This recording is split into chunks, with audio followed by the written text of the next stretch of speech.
मेहुल गांवों की सैर कर रहा था और पास ही एक गांव का जमींदार शिकार के लिए जंगल में गया था, लेकिन काफी रात तक वो वापस नहीं लौटे तो उनके छोटे भाई को चिंता होने लगी थी। रात भर इंतजार करने के बाद सुबह होते ही सुल्तानपुर के जमींदार का छोटा भाई अपने आदमियों के साथ जंगल में पहुंच जाता है और जंगल में अपने बड़े भाई को ढूंढने लगता है। जंगल के बीच में पहुंचते ही वो देखता है कि तालाब के पास में उसका भाई नीचे पड़ा हुआ है। वो और उसके सारे आदमी दौड़कर जमींदार के पास पहुंच जाते हैं, लेकिन जमींदार मर चुका था। मेहुल भी उस समय गांव के पास में था। जब उसे यह खबर मिलती है तो वो तुरंत जंगल में पहुंच जाता है और वो जमींदार की डेड बॉडी के पास में जाता है जो तालाब के किनारे पड़ी हुई थी। डेड बॉडी के आसपास बहुत सारे लोग और उनका छोटा भाई भी खड़ा हुआ था। मेहुल सीधे जमींदार के छोटे भाई के पास जाता है और उससे कहता है, मैं डिटेक्टिव मेहुल हूँ, मुझे पूरा मामला बताओ। यहाँ पर सोचने वाली बात यह है कि मेहुल को कैसे पता चला कि वही जमींदार का छोटा भाई है। यहाँ तो इतने सारे लोग हैं। सोचिए सोचिए लॉजिकल आर्मी।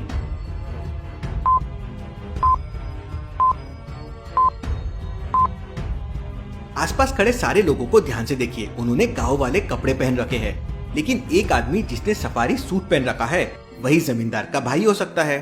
मेहुल के पूछने पे वो बताता है कि बड़े भैया दोपहर को बंदूक और तलवार लेके शिकार के लिए निकले थे, लेकिन रात तक घर नहीं आए और जब सुबह आकर मैंने यहाँ देखा तो वो पड़े हुए थे। लगता है किसी जानवर ने भैया को मार दिया होगा। हो सकता है, क्योंकि मैंने सुना है इस जंगल में बहुत ही खूंखार जानवर रहते हैं।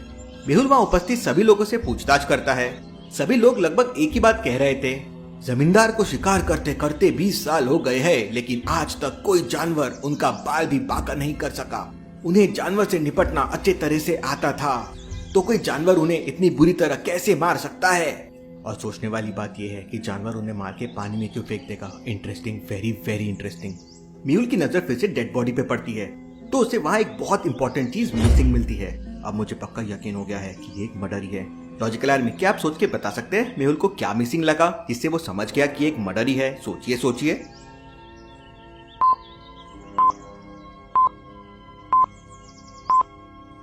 जमींदार के छोटे भाई ने मेहुल को कहा था कि जमींदार जब घर से शिकार के लिए निकला था तो उसके पास बंदूक और तलवार थी, लेकिन यहाँ पे ना तो बंदूक है ना तलवार है।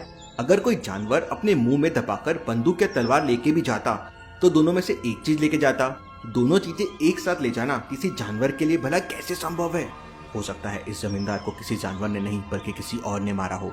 मेहुल को वहाँ आसपास की जितनी भी चीजें मिलती है मेहुल उनके फिंगरप्रिंट्स ले लेता है और डॉक्टर संजना के पास शहर में भिजवा देता है। तालाब के पास अच्छे से छानबीन करने के बाद मेहुल उस जमींदार की बॉडी को उल्टा करता है ताकि बॉडी को अच्छी तरह से चेक कर सके। बॉडी को उल्टा करते ही मेहुल कहता है, इसका मतलब मेरा शक सही था, ये जमींदार का किसी ने मर्डर किया है। तो क्या बता सकते हैं जमींदार की बॉडी में मेहुल ने ऐसा क्या देखा जिससे वो समझ गया कि एक मर्डर ही है?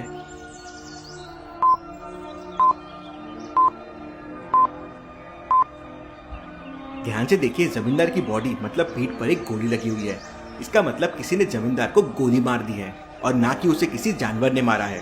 गोली इसकी बॉडी को आर पार नहीं हुई, इसका मतलब गोली काफी दूर से मारी गई होगी। हो सकता है जब ये जमींदार तालाब के किनारे पानी पीने आया हो किसी ने पीछे से उसे गोली मार दी, पर ऐसा किसने किया होगा और क्यों किया होगा? मेहुल वह आसपास जंगल में छानबीन कर रहा होता है कि तभी उसके पास एक और कॉल आता है कि पास ही में एक और गाँव में एक जमींदार की मौत हो गई है। मेहुल तुरंत वहाँ पहुँच जाता है। उस जमींदार की मौत भी जंगल में शिकार करने के दौरान हुई थी। मेहुल गाँव में उस जमींदार के घर पहुँच जाता है। मेहुल वहाँ पहुँचकर एक आदमी से कहता है, मुझे कॉल पर बताया गया था कि एक जमींदार की मौत जंगल में शिकार के दौरान हुई है, फिर उसकी लाश घर पे कैसे आ गई? तब वो गांव वाला आदमी कहता है, सर जमींदार की मौत काफी देर पहले हुई थी और उनके परिवार वाले उनकी डेड बॉडी को वहाँ से उठाकर घर ले आए। मेहुल उस डेड बॉडी के पास जाता है और ध्यान से देखता है, इस जमींदार का भी मर्डर हुआ है। क्यों लॉजिकल आर्मी, मेहुल को ऐसा क्यों लगा कि इस जमींदार का भी मर्डर हुआ है? सोचिए सोचिए।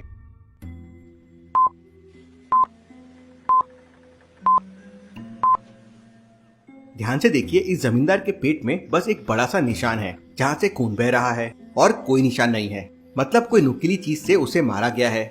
अब अगर कोई जानवर अपने नाखून से मारता तो काफी ज्यादा मार्क्स होते, ना कि बस एक mark. Interesting, very very interesting. कोई जमींदारों को मार क्यों रहा है? जल्दी से जल्दी मुझे पता लगाना होगा। मेहुल वहाँ उपस्थित एक आदमी से कहता है, क्या तो मुझे जंगल में उस जगह का पता बता सकते हो जहाँ पर इस जमींदार की मौत हुई थी? तब वो आदमी कहता है, जरूर, चलिए मेरे साथ। मेहुल उस आदमी के साथ जंगल में पहुंच जाता है। जंगल में घुसते ही उन लोगों को सामने शेर आता हुआ दिखता है। शेर को देखते ही मेहुल और वो आदमी झाड़ियों के पीछे छुप जाते हैं और झाड़ियों से छुपकर देखते हैं तो शेर इसी तरफ चला आ रहा था। अगर ये शेर हमारे करीब आ गया तो दिक्कत हो जाएगी, मुझे कुछ करना होगा। मेहुल अपने पॉकेट से एक छोटा माइक्रो स्पीकर निकालता है और उसके स्पीकर को अपने मोबाइल से कनेक्ट करता है और जोर से शेर की तरफ फेंक देता है और वापस झाड़ियों में छुप जाता है और फिर अपने मोबाइल की मदद से स्पीकर में बहुत ही खतरनाक और तेज आवाजें निकालता है और रिंगटोन बजाता है। ये सब सुनकर शेर विचलित हो जाता है और दूसरी दिशा में भाग जाता है। मेहुल के साथ जो आदमी आया था वो बहुत डर जाता है। मैं अब और आगे आपके साथ नहीं जा सकता हूँ, मुझे बहुत डर लग रहा है, मैं वापस जा रहा हूँ। इतना कहते ही वो आदमी वापस लौट जाता है। दोनों मर्डर में कुछ ना कुछ रिलेशन जरूर है। दोनों जमींदारों को मारा गया और जंगल में ही मारा गया। अब जंगल में मेहुल अकेला था और जंगल में खतरनाक जानवर थे, लेकिन मेहुल हिम्मत करके जंगल में आगे बढ़ने लगता है। मैं ये केस आज ही सॉल्व कर लूंगा। मेहुल आगे चलने लगता है और थोड़ी देर बाद उसे दो रास्ते दिखाई देते हैं। क्या आप दोनों रास्तों को देख के बता सकते हैं मेहुल को कौन सा रास्ता लेना चाहिए, ए या बी? सोचिए सोचिए लॉजिकल आर्मी।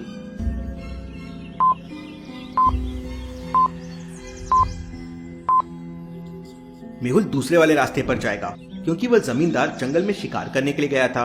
अब वो उस रास्ते पर ही गया होगा जहाँ पर उसे बहुत सारे जानवर मिल सके। पहले रास्ते पर कोई भी जानवर के पैरों के निशान नहीं है और दूसरे रास्ते पे बहुत सारे जानवरों के पैरों के निशान है। मेहुल दूसरा रास्ता लेता है और आगे बढ़ने लगता है। थोड़ी देर बाद मेहुल उस जगह पर पहुंच जाता है जहाँ पर जमींदार की मौत हुई थी। वहाँ पर बहुत सारे लोगों के पैरों के निशान थे और खून के कुछ धब्बे अभी भी जमीन पर साफ साफ दिखाई दे रहे थे। गांव वाले उस जमींदार की डेड बॉडी को लेने आए होंगे, इसलिए यहाँ पर इतने सारे लोगों के पैरों के निशान है। मुझे कोई ना कोई सुराग यहाँ जरूर मिल जाएगा। तभी मेहुल को किसी के होने का एहसास होता है। कोई पीछे से आके मेहुल को धक्का देता है। मेहुल गिर जाता है और अपनी गन निकाल के फायर ही करने वाला होता है कि आलिया हंसने लगती है। सर मैं हूँ, आप मुझे अकेले छोड़ के चले गए थे, लेकिन मैं आपको अकेला नहीं छोड़ती हूँ। आलिया छोटी बच्ची हो क्या, अभी मैं तुम पे गोली मारने वाला था। फिर आलिया मेहुल को एक अंगूठी देती है और बताती है कि उसे ये जंगल में इसी जगह के पास में मिली थी। अंगूठी बहुत ही कीमती थी। ये अंगूठी तो बहुत कीमती है, जरूर जमींदार की होगी। तभी आलिया मेहुल को बताती है कि दोनों जमींदार रिश्तेदार है। सुल्तानपुर के जमींदार का भाई ये जमींदार का जवाई है। Interesting, very very interesting. मतलब हो सकता है खून करने वाला कोई एक ही आदमी हो। वेल डन आलिया, तुमने एक अच्छा सुराग ढूंढ लिया है। मेहुल और आलिया वो अंगूठी लेकर वापस गाँव आ जाते हैं और जमींदार के बेटे से पूछते हैं, क्या ये अंगूठी तुम्हारे पापा की थी? तब वो लड़का कहता है, नहीं सर, मेरे पापा ऐसी कोई भी अंगूठी नहीं पहनते थे। Interesting, very very interesting. अब तो पक्का ये अंगूठी खूनी की है और खूनी बड़े घर का है जो इतनी महंगी अंगूठी पहनता है। मेहुल फिर वो अंगूठी लेकर गांव के सुनार के पास जाता है और उसे उस अंगूठी के बारे में पूछता है। तो वो सुनार कहता है, हाँ, अंगूठी मैंने ही बनाई थी। ये अंगूठी मैंने सुल्तानपुर के जमींदार के छोटे भाई के लिए बनाई थी, वो इस गाँव के दामाद है। मेहुल तुरंत समझ आता है कि ये सब सुल्तानपुर के जमींदार के छोटे भाई ने ही किया है, वरना उसकी अंगूठी यहाँ कैसे आती, जबकि वो इस वक्त सुल्तानपुर में है।